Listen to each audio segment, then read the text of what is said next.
Paanin mo naman. Practice mo. This is my vlog. What's up, guys? Guys, Saan ba ng drone shots na yun? ito po.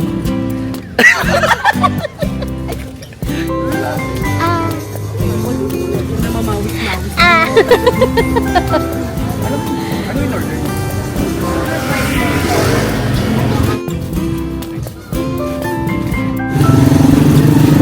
Bigla kasi ng ano. Sarap. Tama.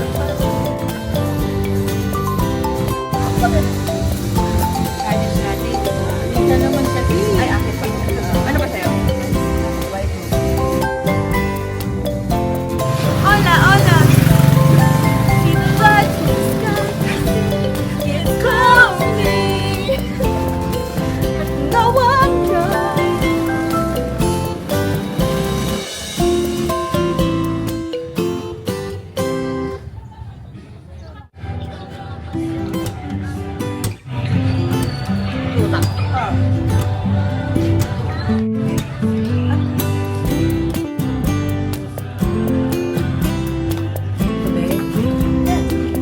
Ito kanina. Ito Japanese shoes.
Nandito kami sa Zambales, sa Liuliwa.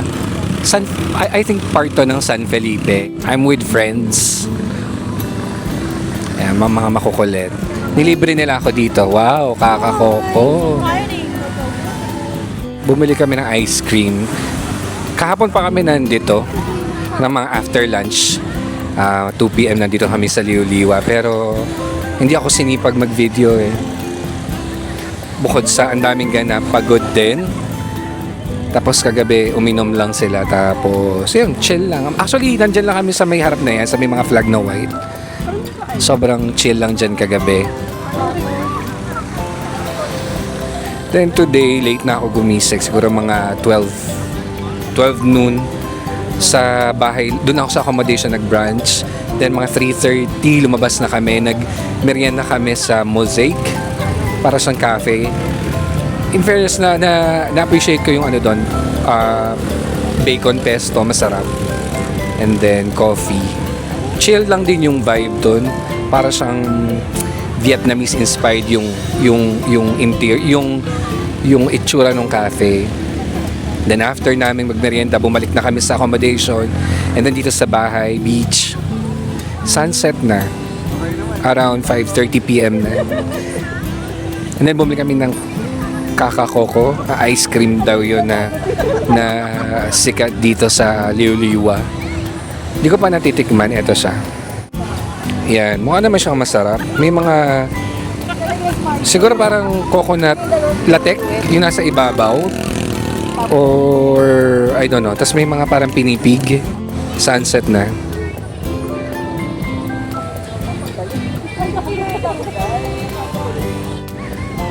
Three days and 2 nights din kami dito. Pero wala naman masyadong ginawa. Well, ako, personally, nasa room lang. Natulog, nagpahinga, nag-chill. Gusto niyo mag-drone? Kaso kung sino-sino makakuha ng drone nyo. Ayoko, hindi pwede. Ano yun? Pang tubig. Kasi dinala ko yung drone ko. na pang ano lang, pang hindi pang malakasan. Ang daming tao ngayon kasi June 12 holiday, then long weekend.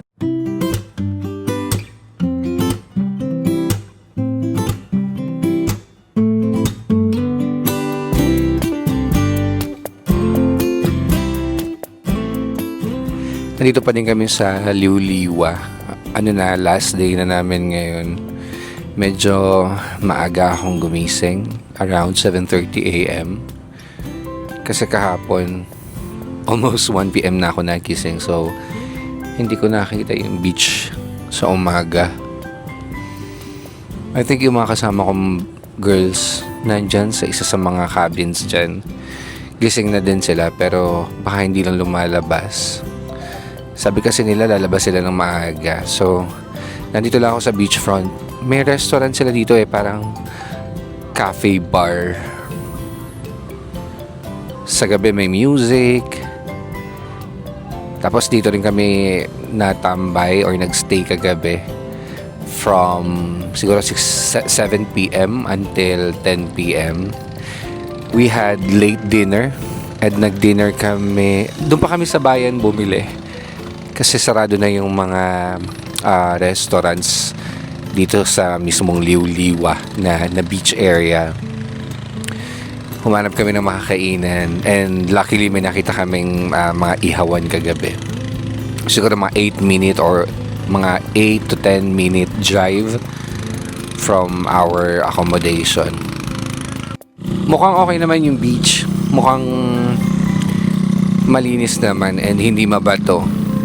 Marami lang talagang nag-AATV kasi yun yung isa sa mga activities dito bukod sa dragon boat. Kaya ang ingay sa background kasi may mga motor, ATV. As early as before 8 a.m. meron ng mga nag-AATV. May mga nakadip na din sa water. Kasi hindi gaanong mainit kapag ganitong morning. So mga 12, check out na namin. Uwi na rin ako ng Bulacan. So stayed here for 3 days and 2 nights. Yung first day, hindi ako nag-record. Kahapon, nung nagmerienda lang kami. And today, ngayong morning, free breakfast naman. So, hindi problema ang breakfast kahit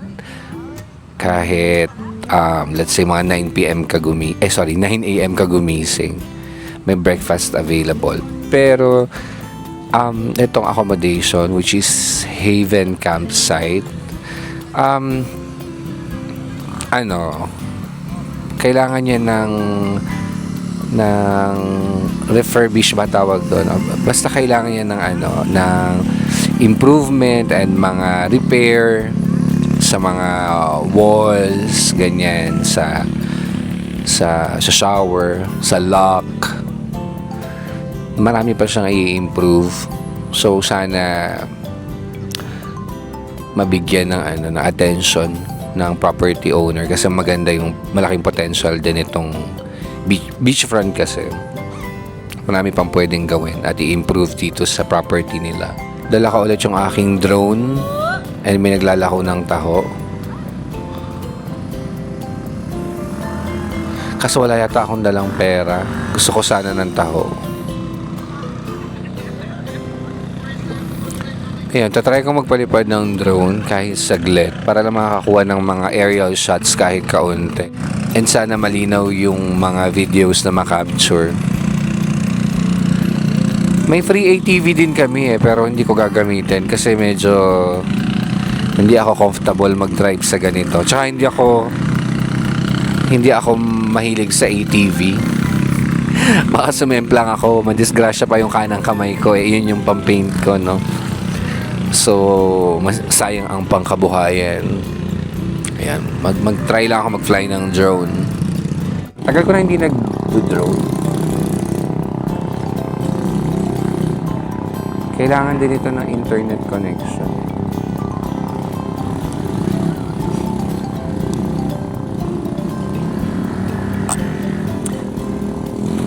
As early as 8 a.m., madami na rin mga tao.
ka ba? Natulog ka ba?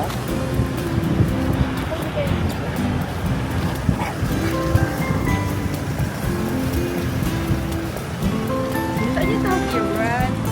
Yun po. Ayun. Dito na lang kami mag-lunch sa ano. Anong tawag dito? Freeport? Sa Subic, sa Crabs and Crabs. Walang parking doon, so napalayo ang parking namin dyan sa duty free.